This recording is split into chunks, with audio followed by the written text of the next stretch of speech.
Hi, it's Joy, and I am all alone here in the studio because Marilyn had a little fall and she's in the hospital, but don't be alarmed. We would love for you to send her prayers, and by the time you get this message, who knows, she may be completely healed knowing her.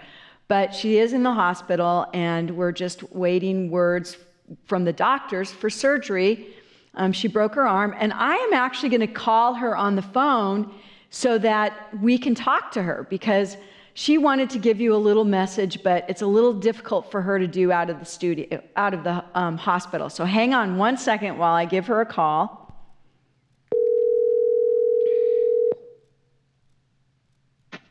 Hello, this is Marilyn. Hi, Marilyn, it's Joy. Hello, Joy. How are you doing? Well, I've been better and I've been worse. Well, I have our listening audience on the phone with you. Oh. So, Well, and I'm coming to you from Scripps Hospital in San Diego. Yes, you are. And I thought, you might have some words of wisdom out of this experience that you've had that we could, share with our subscribers here. And I let them know that you fell and broke your arm, and it's your humerus bone, and it's your right side. And I know you're sitting there with your arm up in the air and surrounded by, I think you said, a really hot male nurse right now, right? Well, he's an assistant nurse, I think. But he's still hot. Strapping young fellow named Dash. So did you want to just share with everybody a little bit about what's coming to you as you're sitting in the hospital with your arm up in the air? Well, in my business, I have to learn and ask the questions that need to be asked. Right. First of all, the right side is the masculine side. It's the doer side. It's the worker bee side, right? Right. The arm is about giving and receiving and reaching for things and extending that out, and then receiving what has been extended out. Then the humerus bone, I think that's kind of obvious. It's like it's to show you that, God really does have a sense of humor.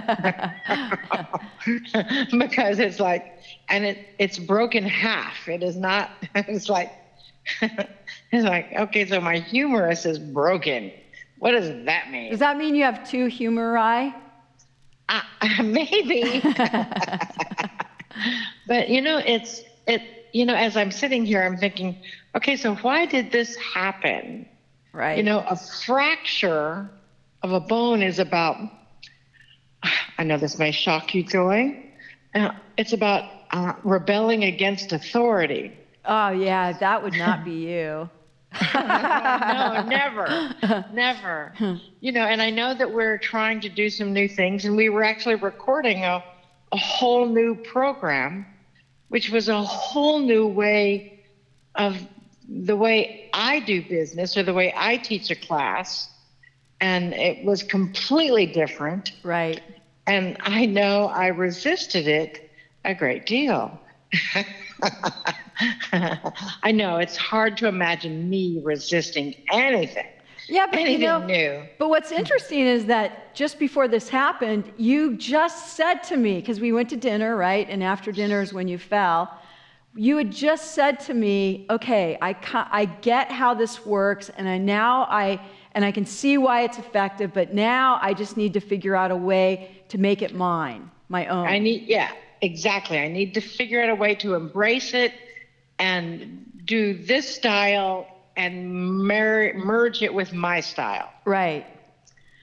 So I just decided that. And then as I was being thrown down this ramp and across the pavement and then slammed into a giant trash dumpster. Which is not really funny, but...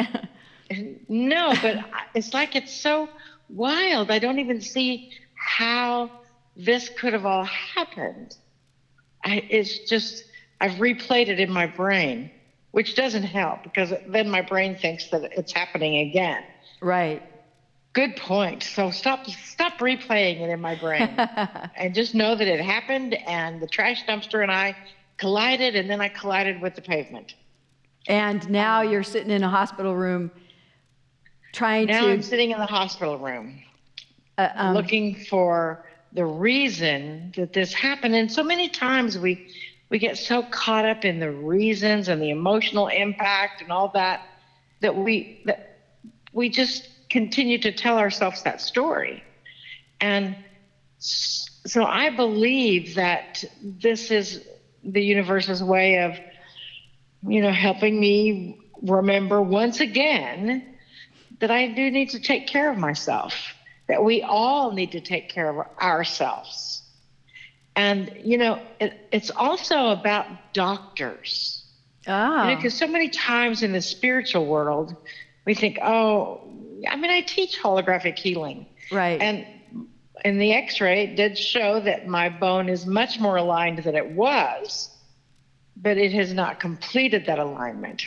Well, you have probably, 500 holographic healers working on you right now. I know. So I should be able to just get up and walk out of this. But there's some reason why. We have to look at the higher reasons. I communicated with the pulmonologist this morning all about energetic working on my lungs and my heart, and he was fascinated by it. Wow. Absolutely, completely drawn in, which is why he slowed down the possibility of surgery. Really? Wow, Yes. That's fascinating. I know. Now, just out of curiosity, is he a younger doctor, an older doctor? He's a younger doctor. Yeah. He reminds me of in that TV show, The Good Doctor. Uh-huh. He looks like he's 12, but he doesn't, but he's not, I'm sure. Yeah. And he's a really nice looking fellow and was very concerned. But when I got to talking to him about, the surgery and possibilities and all even more, then that's when he said, let's give this some time. And that worked well. Then I think so many times we think we have to fix everything, which means it may take a lot longer to heal. And sometimes it's okay to go ahead and have the surgery. Right. And then heal it much faster after the surgery. And I think that's what I'm going to opt for. Just because every time I move, my bones are moving out of place again. I can feel them moving around. Right. That's probably too much information. I don't want anybody to get sick while they're listening to this. But it is fascinating how everybody asks what I do for my living, why I'm out here from Missouri. And when I tell them, they're like, sign me up. That's awesome. That's really awesome. Yeah. It is. And so we are definitely taken care of by the universe. And we are definitely put in those positions where we can do the most good. And wouldn't it be wonderful as a part of a doctor or a hospital's protocol is they do energy medicine as well? Yeah, let's set our intention on that. In fact, I think there's probably doctors and nurses that are already doing it. They just don't say anything.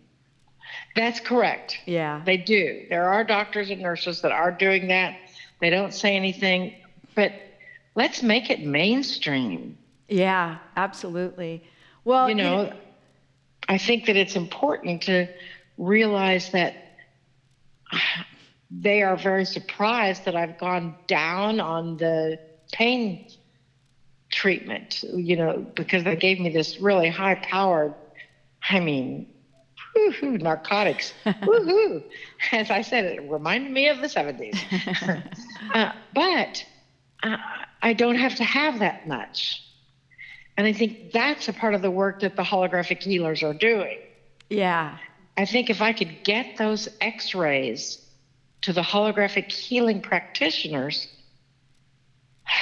it would make it a lot faster and a lot easier. Well, let's work on So I'm that working on next. that. Yeah, definitely. Yes. Well, while you're in the hospital, the next few days, would you mind if I call you again from the studio and we can make another weekly message for people? Because I know that they're going to want to know all about what's happening with Marilyn in the hospital. Well, sure. I'm always ready. We can do They may not be ready, but I'm always ready. We'll do a Call to Marilyn Part 2. There you go. Call to Marilyn Part 2. But just keep in mind that if you're having trouble with your bones, that is rebelling against authority. And a bone break is about truly accepting that decision. It just seems like, why should you have to break your bones to accept the decision? I feel the same way. But, I am a living example for people. So I guess they've gone through it, they can too. And I think I probably know you better than anybody else. And I would say that you're a little bit stubborn. Me? Yes. Whatever. All right. I've been pushed against the energy just a little sometimes. Well, thank you so much, Marilyn, for taking our call. And we'll be back in touch with you again before you leave. All right. All right. Bye-bye. See ya. Bye. Bye.